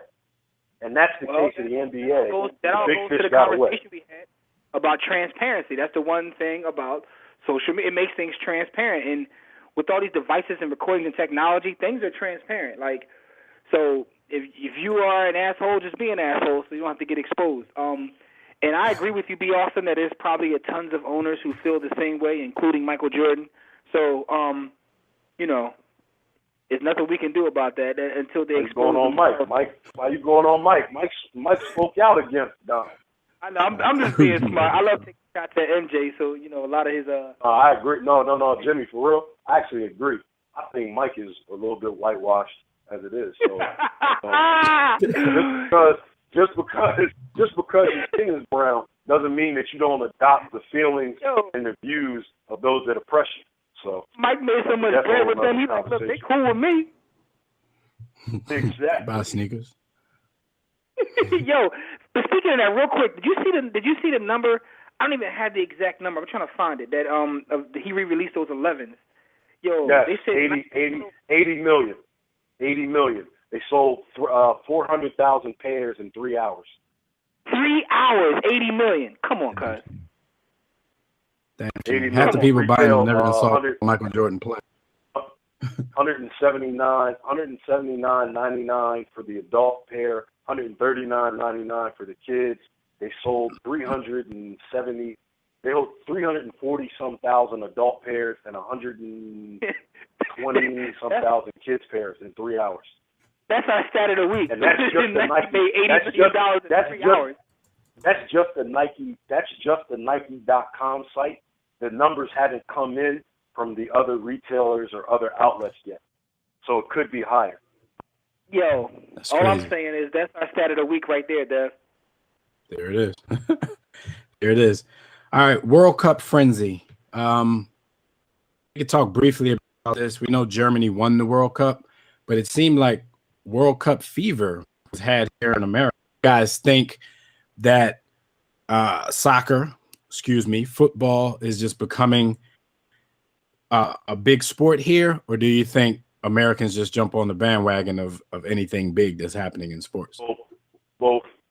It's a little bit of both. They realize America is a culture of immediacy, and if you can make a big enough splash, people will latch on. I feel like if their logic was this: if we can get 100 million people to log on, we'll probably lose 80 million of those people when the World Cup goes away. But if we can grab 10 or 20 million new fans, that's a win in America. And as the world becomes more global because of social media and the internet, more Americans are going to get into soccer. Like now they got Premier League soccer. I'm not calling it football. There's only one football. They have Premier League soccer that broadcasts regularly on ESPN channels here in the U.S. So I think it's the internet and the social media age is kind of bringing soccer to the forefront. They're figuring out how to market it better. They even got that little commercial where they have the ignorant American that handles. You you know what I'm talking about. You seen that commercial with the dude? He doesn't know who Tim Howard is. Yeah, they're figuring out ways to market it, and it's picking up steam in the U.S. The U.S. is finally catching up with the rest of the world with regards to soccer because it is the world's biggest sport. Well, I was one of those fans. I was bandwagon. I was big into the World Cup, but I haven't watched a soccer match since the World Cup. So I was one of the people that fell off. That shit. Yo, I'm gonna keep it a bean. I'm gonna keep it a bean with you. The difference between World Cup play and some of these other smaller leagues is like watching the NBA and the D League. And it ain't fun to watch D-League games unless you a kid. And then watching like British League basketball, B. Austin? Yeah. Shout out to Ben Gordon and Luol Deng, British national basketball. So look. Yo, I'm one the of Little them League that- World Series. I'm sorry. I didn't buy into it. I didn't watch the World Cup, and I still don't watch it. I thought it was boring and whack, and it's still boring and whack. So shout out to soccer, though. So they didn't get Jimmy at all. Yo, I watched it. Yo, it was some compelling games, man. It was real dramatic, man. But the Little League World Series had drama as well. I would not even call it drama. It just had two big stories, and of course, the stories. These were basically social issues. Jackie Robinson West, the team that actually won the American Championship but lost in the World Series versus I believe was it Japan. This was its little black boys. So story, especially in the black community, because you're just not used to seeing that in the Little League World Series. You're not used to seeing that anymore in baseball. Because that's a big story going around in MLB that blacks just aren't playing baseball anymore. Davis, you had a girl playing in the Little League World Series. He ends up being the AP Female Athlete Year, and she's getting money, doing endorsements. What do you guys think about these two stories in the Little League World Series? Yo, I think it's very entertaining to watch the Little League World Series. By the way, it's funny because as much as I grew up loving baseball, at times it's difficult to watch. The playoffs, not so much, but at times it's difficult to watch. But the Little League World Series and how they shorten the games in terms of innings, just some of the rules, and also the passion you see these kids play with is really refreshing. So I look forward to it every year at this point. It's been about 3 years that I've just watched all the games just to enjoy baseball again, believe it or not, because I guess it's hard to show that kind of passion in the majors when you're getting a $180 million contract and you're going to get paid whether you win or lose. But these little kids, man, the passion they play with, the emotions they show, it's crazy. It's very compelling. But in terms of those stories, it was good to see, young brothers actually playing baseball together to do that, playing as a team, and actually, really competing. When in years past, when I used to watch it, it was rarely any, African American kids, but now you're having complete teams. And in terms of her story, I often wonder whether it's too much too soon, because I saw her win the AP Female Athlete of the Year. I'm like, man, are they just riding this wave because she's a popular thing, or is it going to hurt her long term? So I think about that when I see her story. Now, she did have a tremendous year. She was tremendous in what she did, but I often wonder how this will affect her long term. And shout out to her being from the crib, but I often wonder that. Yeah, I totally agree, and I think that you don't even have to ask the question. I think you should have posed that more of a statement. Yes, they are riding the wave. they are taking advantage of a situation, and it could be too much too soon. We won't know how her story plays out because baseball is probably not something she's going to pursue long term. In fact, we know she won't. Her better sport is basketball, and she actually got a scholarship off of her performance in the Little League World Series. She got a basketball scholarship out of that, which is one of the many things that she received. Shout out to Jackie Robinson West. That's a great story for young African American kids, particularly in the Chicago region. Our listeners, some of them may know, some of them may not. In 2012, 2013, 2014, last 2 years. Chicago has been akin to Beirut, particularly in the African American neighborhoods. The murder rate is out of control. The gun violence is out of control. And the news and the stories that come out of Chicago are out of control. So to see a story like this about these young kids picking up baseball and taking a love to it, I mean, that was a beautiful thing for me to see. No doubt. They're trying to, they were actually in the news recently because they're trying to say, somebody's trying to say that they cheated. They're basically they were using kids that weren't from the correct district. So they basically were recruiting, not like an age thing, just, they were trying to expand the district so they can use kids for Jackie Robinson West that shouldn't have played for Jackie Robinson West. So something always got to come out, but shout out to those guys anyway, man. One of the tragedies that happened in sports this year, we all know Kevin Ward Jr. was killed on the dirt track by a car driven by Tony Stewart. That was crazy when it came out because fans have a voice now. Social media blew up. A lot of people just think Tony Stewart's a murderer, think that he did it on purpose. Have you guys changed in your stance, your original stance of what went down that night? Do you think it was right that the grand jury decided not to indict Tony Stewart, or do you think he should have been indicted? Tony Stewart caught a body. I don't have a problem. I don't have a problem with them not indicting him. I do think he was trying to tap Kevin Ward with the car. I don't think he intended to kill him. Yeah, try to tap him with 100 miles an hour though. Yeah. Yeah, y'all know me. I still maintain like I would hope that he wasn't trying to do that, but it's the fact, and I'm not trying to blame this on death, but you are on a track. You are on a dirt track, dark out there. Stay your ass in the car. You could have whooped his ass after the race if you had a problem with him. What were you gonna do while he was driving in his car anyway? This is like dudes who punch other players that have helmets on. Like, what are you doing? That's a good point too, because dirt is a surface that's harder to control a car on than blacktop. You can't control a car on a dirt track the way. You know how you say you think he might have been trying to tap him?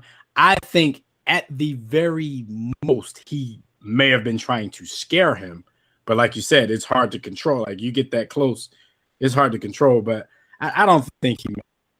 Whether or not he should have been indicted, I don't know, because this goes into that territory when we speak of all of this police brutality going on. Like in those cases, what you want at least is an indictment. Like we know that a lot of these dudes would have gotten acquitted anyway, but you at least want due process to Hey, Tony Stewart, he claims, this is the hardest thing he's ever had to deal with, and he says that he's still dealing with it. So I guess we'll never know. It's between him and his God. Tony Stewart caught a body about a week ago. All I'm saying is he definitely was trying to scare him. He laid the murder game down, and you know what I'm saying, it's a shame, man, but it's sad. But also at the same time, my man is like, and you never want to blame the victim here, but come on, cuz he was out of control too. It's just a bad situation, man. It's a bad situation. But considering the sport in which they participate, it's shocking you don't see more deaths. So, not that you want to see more deaths, but more Bobby Schmurders.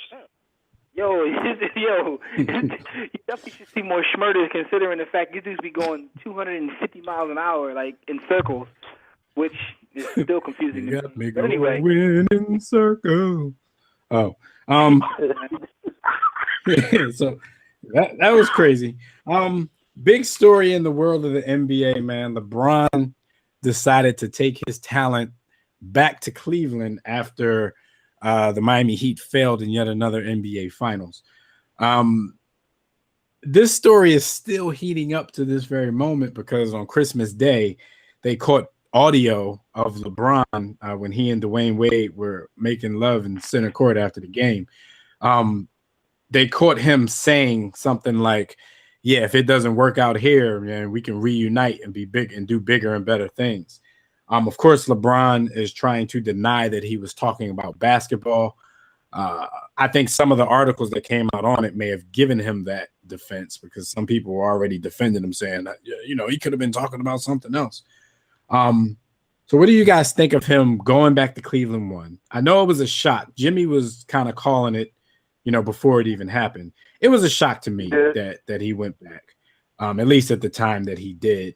And then the you know, the rumors that are going on now that he could possibly leave since he only signed a 1-year deal. But let's go back to when it happened. What were your thoughts on LeBron going back to Cleveland and the letter he wrote to his home state? You know, I've been very critical of Raymond in past on our show, and I may still be, but I'm not mad at Raymond for his behavior and the way he acts. It's a generational thing, man. It's a generational thing. The values are so different. I don't think these guys have an appreciation of what it takes to create competitive greatness, challenges, obstacles, because those are the things that create character. The obstacles and the struggle and the work and the time that you put in is what is supposed to create a team, create a player, create the situations with which you can win and you can grab on to greatness. These guys run around understanding how talented they are. LeBron is at the poster child for this, understanding how talented and how great their talents are. They just try and microwave everything. I can hop on a squad, we can put together enough talent, and we're just going to win a championship real quick. That's the way that they look. So I think he was like, look, Miami's done. We're not going to be able to do it here. I can run to Cleveland. I've got a side story because the biblical tie to this is the prodigal son returns, and that story will always sell with human beings. And we can microwave a team together and just grab another ring, not taking into account the culture of Cleveland, the coaching, the team coming together, the personalities. He's just there. I'm good. I'm great. I'm the best player in the world. We can grab, 2 or 3 other superstars to play under me, and we'll just go ahead and win. And that's what it's about. Plus the marketing opportunity, as Jimmy always talks about, the prodigal son returns to Cleveland. I mean, that's what it is. I'm not mad at LeBron, man. This is just the way the world is now. For me, well, that's what you was arguing with Jimmy about, accepting the way that the world is. But for me, you're right. Exactly. For me, I of course, I acknowledge LeBron James is the best basketball player in the world. I also acknowledge that there's something in him, or maybe something that's not in him, that hinders what B. Austin likes to refer to as his competitive greatness. There's a lot of people that's going to, disagree with this, because any move that LeBron makes, they support it and they defend it. But I think he has a little bit in him of when the going gets a little tough, LeBron gets going. And, as close as Cleveland was originally when he was there, it was hard to get over that hump. LeBron saw it to maybe do it the easier way. He teams up with his guys. They go to 4 straight finals. They win 2.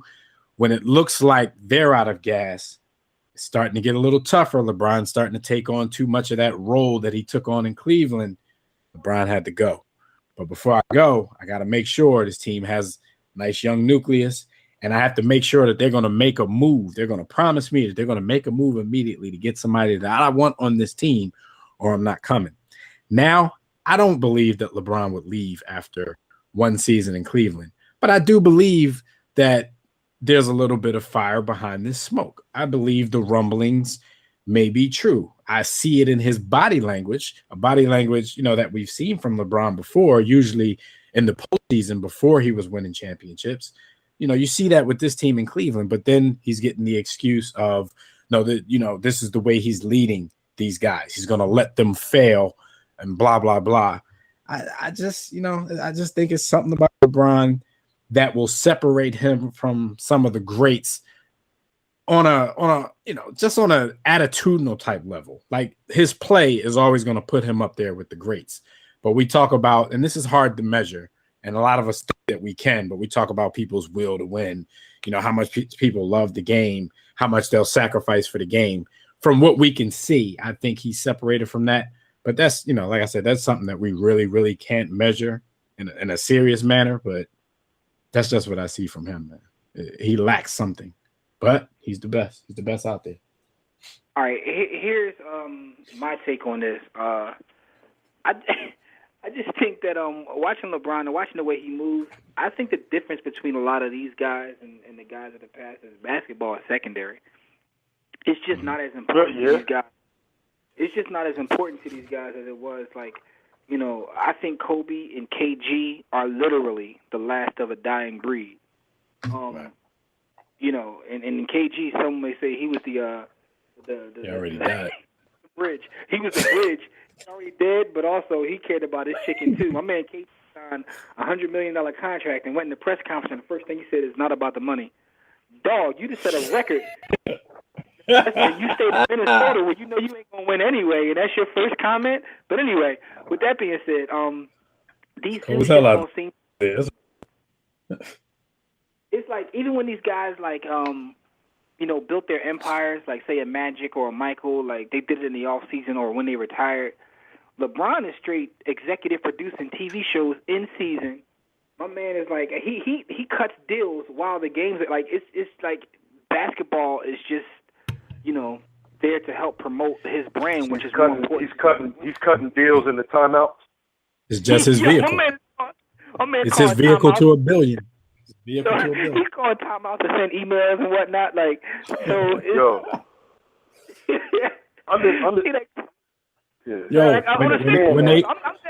I'm joking, but I'm serious though. Like, I really believe that. Yeah, I believe. I know. So y'all saying during the timeouts, he doesn't walk over to the huddle. He walks over to Maverick Carter, who's sitting in the first row, to tell him his latest idea. Or not even to tell him the latest idea. Maverick is actually in a meeting on a conference call, and they're waiting for that opportunity for LeBron to come back and say yay and nay to the clearance. It's not, and understand when I say I accept, it's not that I accept the world being this way. I accept LeBron. This is LeBron. LeBron is not going to change at 30 years old who and what he is. And he's very influential, so this is going to trickle down to everybody else because he's the leader. Yeah. I mean, it's sort of like when we talk about the social issues, most dudes wait to see what he moves. And when he makes a move, then it's cool and everybody... No. Jimmy, you know what you just said? You just said you captured my entire problem with it in one phrase, and that is basketball is secondary to a professional basketball player. That's my problem with these dudes. With all of these guys, all of these cats that I've always rooted for, basketball was primary. AI, he made a fortune, blew a fortune, whatever, smoked a little reefer, represented the hood, but basketball was primary. Even with Mike, basketball was primary. Larry, Will, all the rest.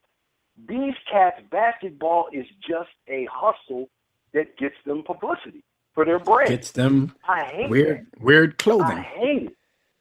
All right, well, let's move on though, because we got to wrap this up. We got a few more things to get to. That's all Ronald Reagan's fault, by the way. Shout out to Derek Jeter, who called it quits in 2014. Shout out to the captain, the Yankee captain.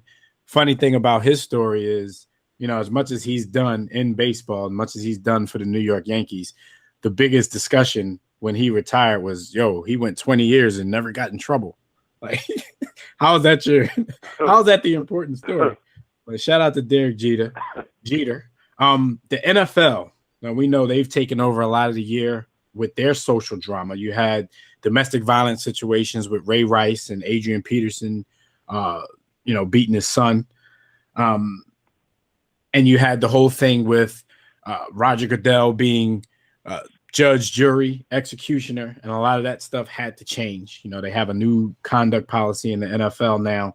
But what the NFL went through this year was crazy because they essentially became, the actual individual players became the faces, but the NFL has become basically the sounding board or the organizations that are out in front of domestic violence, sexual assault, things like that.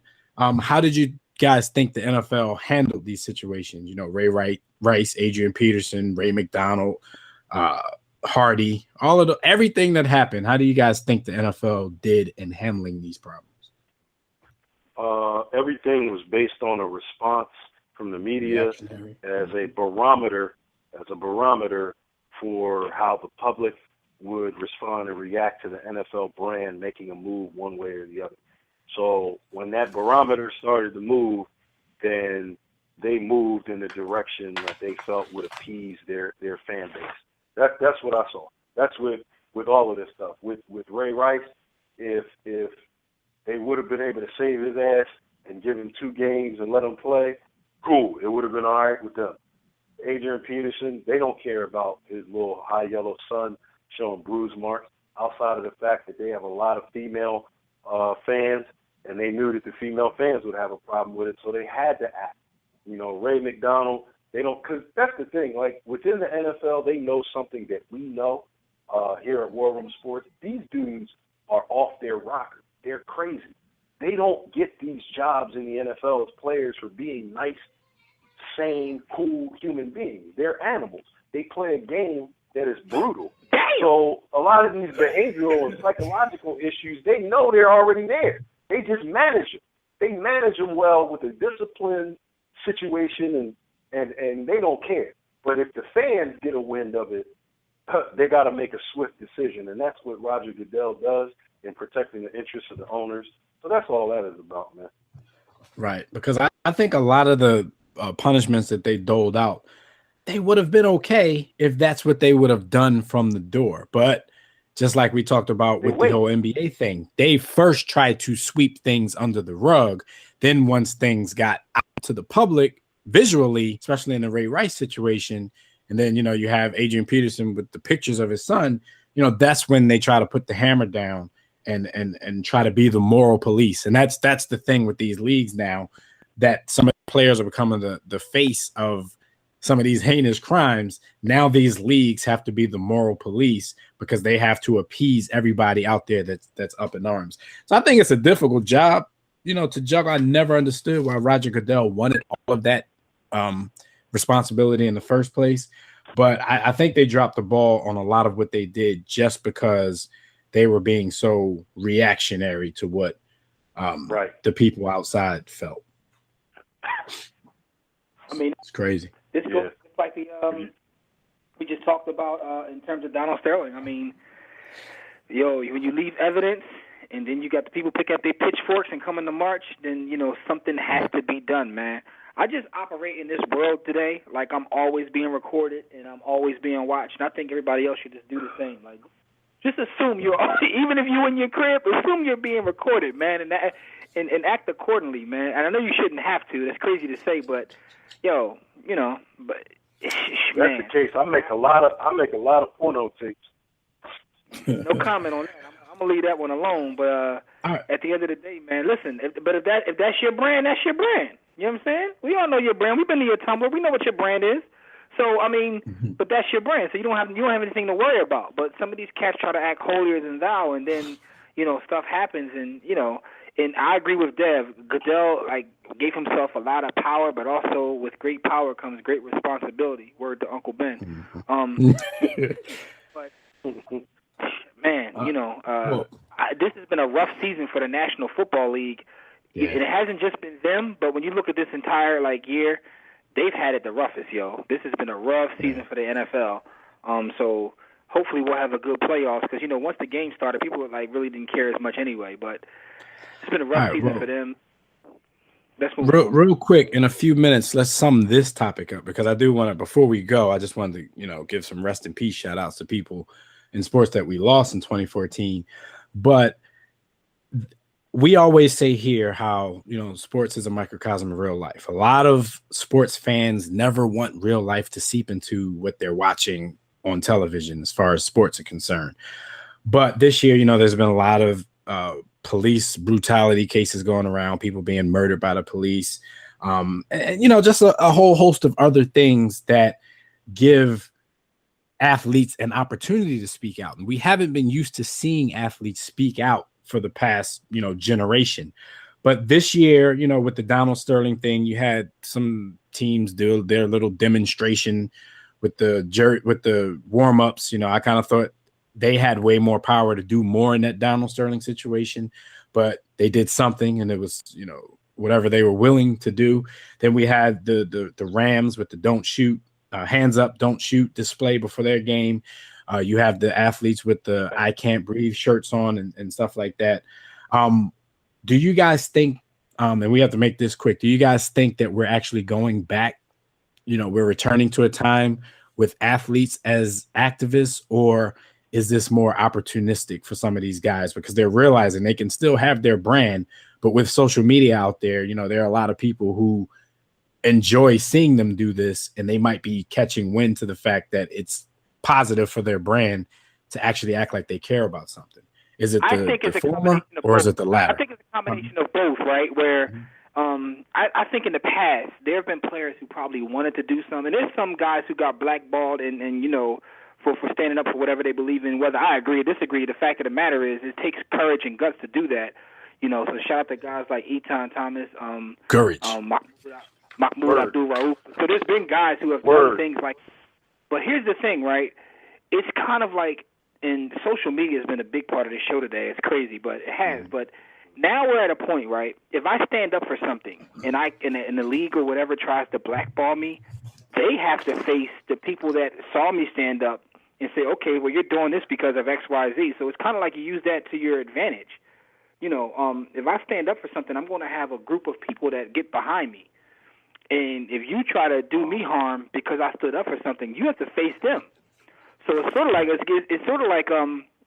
world of transparency and social media has given the athletes courage, but I still salute them because it still takes a somewhat guts to actually go out and say what you believe in. And some people, salute to Derrick Rose because he started a wave. The gentleman from the Cleveland Browns, and he was even able to articulate his feelings. But that's my point. My point is when you get a group of people behind you, the strength is always in numbers. I hope that it is. I hope that it's a time of change. I think Jimmy and I are probably in agreement 95% of the way. It is a little bit of both.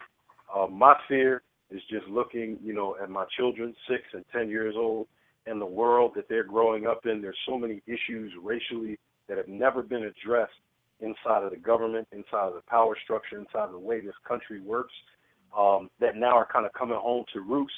And to see athletes stand up and take a stand is a good thing because I like to point my son to that. I like to point my daughter to that. I hope it's real, and I hope we are at a point where it's not just all sensationalism and it'll go away. And by February or March 2015, this is all, just what happened in 2014. All right. Well, shout out to Kareem Abdul-Jabbar too. Let's actually take that topic to War Room Sports TV because I think that's a big topic that we need to touch on.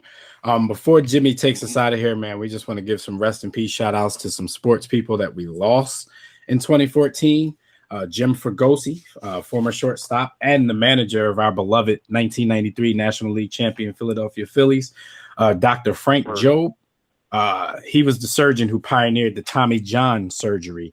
Ralph Wilson, owner of the Buffalo Bills, died at age 95. Sandy Grossman, broadcasting legend, directed about 10 Super Bowls. Reuben Hurricane Carter, years in prison. We know his story, but he died this year. Jack Ramsey, Dr. Jack, one of our basketball icons, along with Hubie Brown. Man, it's going to be sad when Hubie goes because we all love Hubie. Don Zimmer, longtime player, coach, and manager. I know everybody remember him being tossed to the ground by Manny Ramirez. Chuck Noll, Hall of Fame coach from the Steelers. Tony Gwynn. Alice Coachman, who was the Olympic pioneer. She was the first Black American woman to claim a gold medal in the high jump. Kevin Ward Jr., we spoke about him, died on the track. Kicker Rob Baronis and Oscar Tavares, the young prospect from the St. Louis Cardinals that we talked about in one of our shows this past year. So that was 2014 in a nutshell, fellas. Let's move on to 2015 and do bigger, better, and greater things here in the War Room. Jimmy, take us out of here. Absolutely. Thanks for joining us again in the War Room, good people, for our first ever New Year's Day show. Shout out to everyone in the chat room, those on Facebook and Twitter, and also the callers that called up. We definitely appreciate the support. Special thanks to Fred Perdue of collegefootballextra.com for joining us to talk about, those bowl games coming up in the national championship tournament. Thanks to all of the guests, callers who blessed our airwaves in 2014, and we hope to have an even stronger lineup in 2015. Tune in next week at our regular time, live right here or on demand on WRS Podcast Network for some more great sports talk. We'll give you our NFL awards and touch on an array of other sports topics. So until then, enjoy your New Year's Day, enjoy your week, and we'll see you right back here next time. Catch our conversations on Facebook and Twitter. Catch our webcasts on WarRoomSportsTV.com and all of our network shows on WRSPN.com. Until next time, everybody, as we always say, don't accept mediocrity, be steadfast in the war against ignorance, and we'll see you chumps on top. Happy New Year, good people. Happy New Year! L'chaim!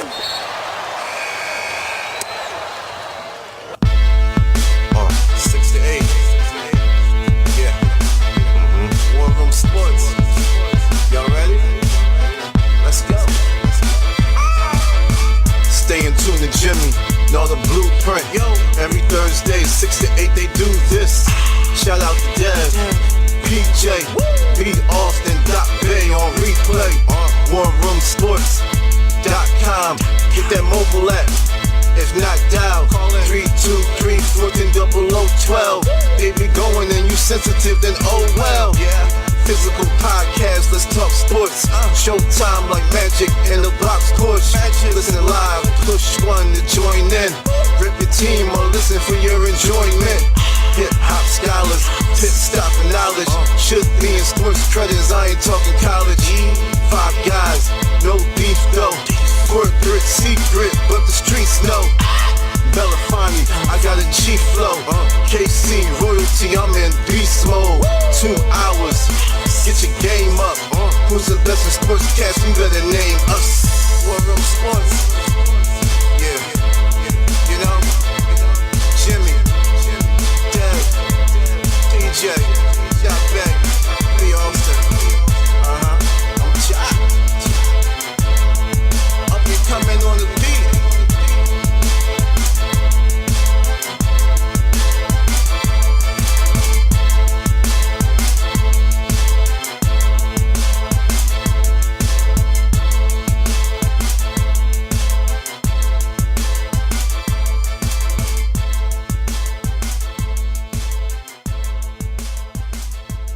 War Room Sports, www.warroomsports.com.